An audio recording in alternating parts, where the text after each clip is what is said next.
काजी साहब ने बताया, ये मैं फर्स्ट टाइम यहाँ पर ये कलमा बोल रही हूँ और घबराहट तो है ही, ऐसी बात नहीं है, लेकिन फिर भी मैं कोशिश करूँगी और इस पे आप लोगों से बातचीत करूँगी।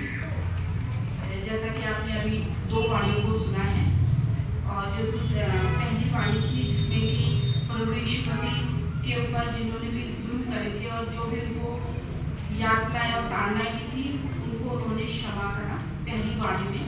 और दूसरी वाणी में हमने देखा कि उनके अगल बगल जो थे 2 डाकू थे और डाकुओं के संग प्रभु यीशु मसीह को भी सूली पे चढ़ा दिया गया था। और वो जो डाकू से प्रभु यीशु मसीह कह रहे हैं कि आज ही मैं तेरे पापों को क्षमा करता हूँ, और आज ही एक डाकू जो होता है उनसे वो कहता है कि आज तो मेरे साथ स्वर्गलोक में होगा। और हम देखेंगे तीसरा वचन जो कि यूहन्ना रचित सुसमाचार में है, उसके 19वें अध्याय और उसका 23 से 27 पर। और मैं इसको पूरा नहीं पढ़ूंगी, मैं पढ़ूंगी 26 से 27 तक, जिसमें इस प्रकार लिखा हुआ है। जब यीशु ने अपनी माता और उस चेले को जिससे वह प्रेम रखता था पास खड़े देखा तो अपनी माता से कहा, हे नारी देख, यह तेरा पुत्र है। तब उसने चेले से कहा, यह तेरी माता है। और उसी समय से वह चेला उसे अपने घर लेकर चला गया। जैसा कि हमने यहाँ पर देखा है कि प्रभु यीशु मसीह जो है इस समय क्रूस पर चढ़े हुए हैं और उनके शरीर पे कई जख्म हैं और वो इतनी उन पे यातनाएं दी गई हैं कि आप सोचिए उस समय उनका कोई भी शरीर का अंग ऐसा नहीं है जो लहूलुहान नहीं है, फिर भी वो उनको इतने लहूलुहान है कि वो अपने शरीर के पसीने तक वो अपने हाथ से नहीं पोंछ सकते। ऐसी स्थिति परमेश्वर की है। यदि हमारे शरीर में कहीं से थोड़ी सी भी चोट या हमें कोई तकलीफ हो जाती है और हमारी मम्मी या हमसे कोई हमसे कहता है दिखा, तो हम एकदम झुंझला जाते हैं। हम कहते हैं हमें तो चोट लगी है और तुम्हें दिखाओ हो रही है। लेकिन प्रभु यीशु मसीह इस समय अपनी चोट को नहीं देखता है। वो क्या करता है, वो इतनी तकलीफ में भी जो है अपनी माता को देख रहा है। सोचिए कितनी अच्छी बात है। यहाँ पर प्रभु यीशु मसीह जो है अपनी जिम्मेदारी को इस वचन में अपनी जिम्मेदारी को निभा रहा है। जैसा कि पवित्र बाइबल में से लूका अध्याय उसके दूसरे वचन में उसके 34 और 35 में लिखा हुआ है, जब प्रभु यीशु मसीह का जब जन्म हुआ था तो उसको जन्म के बाद जो है शिमोन के पास उसको मंदिर में उसके समर्पण के लिए ले गए थे। और जब प्रभु यीशु मसीह का समर्पण जिस समय मंदिर के अंदर किया गया था उसी समय शिमोन ने कह दिया था कि इस बालक जो है, ये जो बालक है ये तुम्हें जातियों को उठाने और बिठाने का काम करेगा। और साथ ही जो उनकी माता मरियम से कहा था कि ये जो है तुम्हारे हृदय को छेदेगा। और सच में जब वो क्रूस पर चढ़ता है, जब उसको क्रूस पर चढ़ाया जाता है तो वो अपनी माता के हृदय को छेदता है। और उस समय जो वहाँ पे कई लोग खड़े भी होते हैं और वो जब एक छोटा सा सब लोग वहाँ पर खड़े हुए होते हैं, प्रभु यीशु मसीह को यातनाएं दे रहे होते हैं, उन पे थूक रहे होते हैं, उस समय एक छोटा सा झुंड वहाँ पर खड़ा होता है। वो प्रभु यीशु मसीह के अपने परिवार वाले होते हैं, जिसमें कि उनकी माता होती है, माता मरियम, और उनकी उनके यीशु मसीह की मौसी होती हैं और मरियम मदीना होती है, और यीशु मसीह के जो होते हैं सबसे प्रिय चेले यूहन्ना होते हैं। मरियम मगदलीनी जो होती है, मरियम मगदलीनी में शरीर के अंदर 7 दुष्ट आत्माएं होती हैं।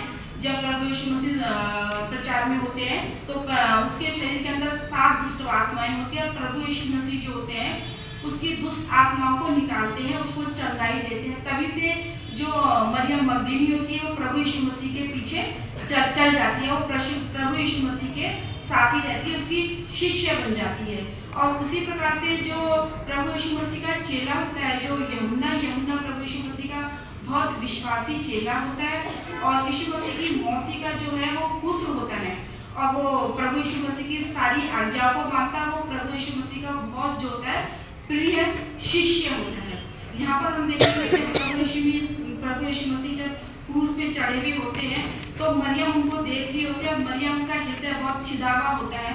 लेकिन इसमें जो हमने पुराने नियम में हम देखते हैं व्यवस्था विवरण में उसके 21 और उसके 27 पद में जो उस समय की व्यवस्था ये होती है, जो भी पहलौठा पुत्र होता है, जो भी पहलौठा पुत्र होता है उसके वो जो होता है घर के सारे कामों को पहलौठे पुत्र के द्वारा किया जाता है।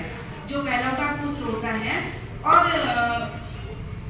किया जाता है, और जो होता है प्रभु यीशु मसीह भी जो होते हैं अपने परिवार के पहलौठे पुत्र होते हैं। प्रभु यीशु मसीह की बात उनके और भी भाई बहन होते हैं, लेकिन प्रभु यीशु मसीह जो होते हैं अपने परिवार के पहलौठे पुत्र होते हैं।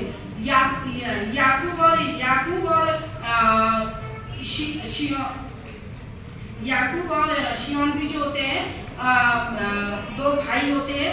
और जो एक दिन जो याकूब होता है वो भोजन वस्तु बना रहा होता है, लाल रंग की मसूर की दाल बना रहा होता है, और जो शिमोन जो आता है वहाँ पर उसको बहुत भूख लगी होती है और वो खाने को ढूंढ रहा होता है और वो याकूब से खाने के लिए मांगता है। उसी समय जो होता है याकूब जो होता है वो भोजन वस्तु के बदले में उसके पहलौठे के अधिकार को मांग लेता है। वो कहता है कि मेरे को अपना पहलौठे का जो अधिकार होता है उसको बेच दे। और जो शिमोन जो होता है वो एसाव जो होता है वो जो होता है वहाँ पर अपने इतने महत्वपूर्ण अधिकार को, जो उसका पहलौठे का अधिकार होता है, इतने महत्वपूर्ण अधिकार को वो भोजन वस्तु के लिए याकूब को बेच देता है। क्योंकि और इतना महत्वपूर्ण अधिकार होता है वो याकूब को अपने भोजन वस्तु के लिए उस अधिकार को बेच देता है। लेकिन प्रभु यीशु मसीह ने जो होता है अपने अधिकार को बेचा नहीं होता है, उसने अपने चेले को उस अधिकार को बेचा नहीं होता है। यहाँ पर हम देखेंगे कि लूका उसका 1 अध्याय उसकी 38 आयत में जो होता है मरियम जो होती है, मरियम बहुत खुश होती है और जो स्वर्गदूत होता है उसके सपने में आता है और मरियम से कहता है कि तू ऐसी कुंवारी है जो गर्भवती होगी और तेरे द्वारा जो है प्रभु यीशु मसीह का जन्म होगा और उसी के द्वारा जो है उद्धार सबको दिया जाएगा। और मरियम उस समय बहुत प्रसन्न होती है और वो अपनी सहेलियों में, अपने गांव में इस बात को बताती है और गीतों को गुनगुनाती है कि प्रभु यीशु मसीह जो है उसके द्वारा पृथ्वी पर आएगा। और वो तभी से जो होती है अपने जीवन में प्रभु यीशु मसीह को उद्धार करता मान लेती है और वो बहुत खुश होती है मरियम जब यीशु मसीह उसके द्वारा जो है दुनिया में आता है। इसी तरीके से हम देखेंगे कि प्रभु यीशु मसीह के और भी भाई बहन थे और जब झोपड़ियों के पर्व में जब उसके भाई लोग वहाँ पर आते हैं तो वो जो उसके भाई लोग होते हैं वो प्रभु यीशु मसीह पर विश्वास नहीं करते हैं, वो अविश्वासी होते हैं। उन्हीं के अविश्वास को देखते हुए प्रभु यीशु मसीह क्या करता है, अपनी माता मरियम को उन अविश्वासी भाई बहनों के पास ना भेज के वो अपने माता को जो होता है, जो उसका प्रिय चेला होता है, जो उसके कहे के अनुसार चलता है, उनके पास भेजता है। और उसी समय से जो होती है मरियम जो होती है वो अपने चेले के साथ, उसके यीशु मसीह के चेले यूहन्ना के साथ उसके घर जाती है और अंतिम सांस तक मरियम जो होती है यूहन्ना के घर पर ही रहती हैं। यहाँ पर जो है इन चीज़ों को सीखते हैं कि जैसा कि निर्गमन में भी लिखा हुआ है कि तू अपने माता पिता की आज्ञा को मान। प्रभु यीशु मसीह जो होता है अपने माता पिता की आज्ञा को मानता है, उनसे प्रेम करता है। और प्रभु यीशु मसीह उसी समय जो है चेले के साथ माता मरियम को भेजता है। और यहाँ पर हम इस चीज को देखेंगे कि जो माता होती है, सोचिए आप जब प्रभु यीशु मसीह को वो इस हालत में देखती है तो वो बहुत दुखी होती है और वो उसी समय से जो होती है उसके अपने पुत्र के चेले के साथ उसके घर में रहने लग जाती है और वहीं पर ही जो होता है उन्होंने अपनी जीवन की अंतिम सांस को लिया है। यहाँ पर ज़्यादातर मैं देखती हूँ कि यहाँ पर इस समय ज़्यादातर महिलाएं और माएँ यहाँ पर बैठी हुई हैं, मैं यहाँ पर देख रही हूँ। और सबके बच्चे हैं, सबके किसी के छोटे बच्चे हैं, किसी के बड़े बच्चे हैं।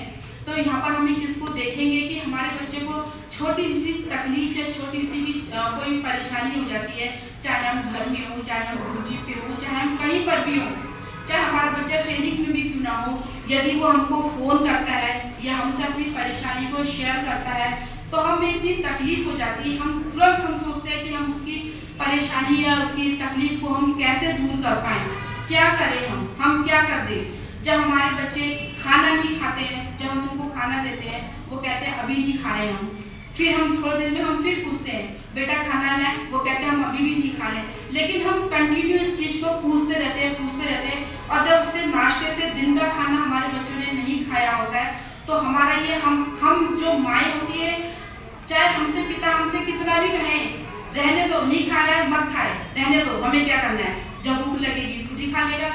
लेकिन जो माएँ होती है वो अपने बच्चों के पास बार बार जाती है और पूछती है बेटा बता तू खाना क्यों नहीं खा रहा है, क्या परेशानी है, मुझे बता क्या बात है। चाहे उसकी कोई जिद हो, चाहे उसने खाना क्यों नहीं खाया, वो अपनी माँ को बताता है और माएँ जो है उसकी जो भी डिमांड होती है, जो भी बातें होती है उसको वो पूरा करती हैं।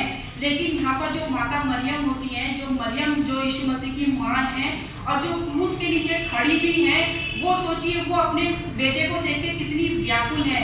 जिस प्रभु यीशु मसीह पर कितने लोगों ने उस पर अत्याचार करा है, वो भी निर्दोष उनका बेटा है, उस बेटे की कोई भी गलती नहीं है, फिर भी वो माँ वहाँ पर खड़ी हुई है, वो अपने पुत्र के लिए कुछ भी नहीं कर सकती है, यहाँ तक कि वो उसका लहू तक नहीं पहुँच सकती है। सोचिए उस माँ पे क्या बीत रही होगी। हम और आप भी माएँ हैं, हम जान सकते हैं इस बात को कि हम लोग जब मेरा बेटा यहाँ पर जब खोया हुआ था, आप लोग सभी लोग जानते हैं, उस समय मेरी स्थिति भी ऐसी थी। मैं भी यही चाह रही थी कि कैसे करके मेरा बेटा मिल जाए, चाहे कैसी भी स्थिति में हो, कैसा भी हो, वो मेरे पास आएगा, मैं उसको ठीक करूंगी, मैं उसके संग रहूंगी, मैं उसकी देखभाल करूंगी। और सच में उस समय माता मरियम भी यही सोच रही होगी कि मेरे पुत्र को क्रूस की सजा ना दी जाए, इसको क्रूस से उतार दिया जाए और मैं अपने पुत्र को लेकर कहीं दूर चली जाऊंगी। लेकिन जो होता है उसको, लेकिन जो यीशु मसीह होते हैं उनको क्रूस की सजा दी जाती है, उनको क्रूस पे चढ़ाया जाता है। और यहाँ पर हम देखते हैं कि वो जो उनके प्रिय शिष्य होते हैं वो माता मरियम को लेकर अपने घर पर वहाँ से चले जाते हैं। और जो प्रभु यीशु मसीह ने जो उनको कर्तव्य दिया था, जो उनको जिम्मेदारी दी थी अपने प्रिय चेले को, उन्होंने वो जिम्मेदारी को बखूबी निभाया। यहाँ पर प्रभु यीशु मसीह जो है हमको भी एक जिम्मेदारी और एक कर्तव्य देता है, वो हमको भी जिम्मेदारी देता है कि हम उसके वचनों के अनुसार चले, हम उसके मंदिर में, हम उसके घरों में आए, हम अपने माता पिता का आदर करें। और हम अपने माता पिता का आदर करते हैं, क्या हम अपने माता पिताओं की देखभाल करते हैं? यदि हम अपने माता पिता का आदर, अपने माता पिताओं की देखभाल करते तो आज यहाँ नगरों और शहरों गाँव में अनाथ आश्रम नहीं होते, कोई अनाथ आश्रम आज नहीं होता। लेकिन प्रभु यीशु मसीह कहता है कि जो मेरी आज्ञाओं पे चलता है, जो मेरी बातों को मानता है, उसको स्वर्ग का राज दिया जाता है। यहाँ पर प्रभु यीशु मसीह ने जो भी हमें जिम्मेदारियाँ दी है, चाहे वो कैसी भी जिम्मेदारी दी है, प्रभु यीशु मसीह ने चाहे हमें छोटा काम दिया है, बड़ा काम दिया है, जो भी काम दिया है, हमें उसको बिल्कुल निष्ठा से करना चाहिए।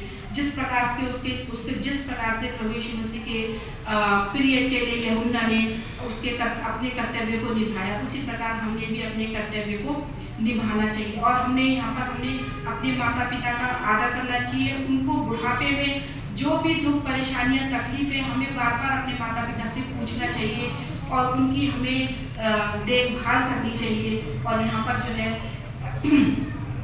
इस तीसरे वचन का सार यही है कि हमने जो है अपने परिवार के प्रति हमारी जिम्मेदारी क्या है, ये भी हमने देखनी चाहिए। क्योंकि प्रभु यीशु मसीह जब क्रूस पे चढ़ा था और इतनी यातनाएं सह रहा था, उस समय भी वो अपने परिवार के लिए सोच रहा था, अपनी माँ के लिए सोच रहा था, क्योंकि उसको पता था कि मेरे जो भाई लोग हैं वो तो अविश्वासी हैं, वो मेरी माँ को रख पाएंगे नहीं रख पाएंगे, मेरी माँ क्या करेगी, कैसा करेगी। क्योंकि जो प्रभु यीशु मसीह की माँ थी, वो माता मरियम जो थी, वो जिस समय इतिहासकार कहते हैं कि उस समय वो जो थी विधवा हो चुकी थी, उनके पति की डेथ हो चुकी थी।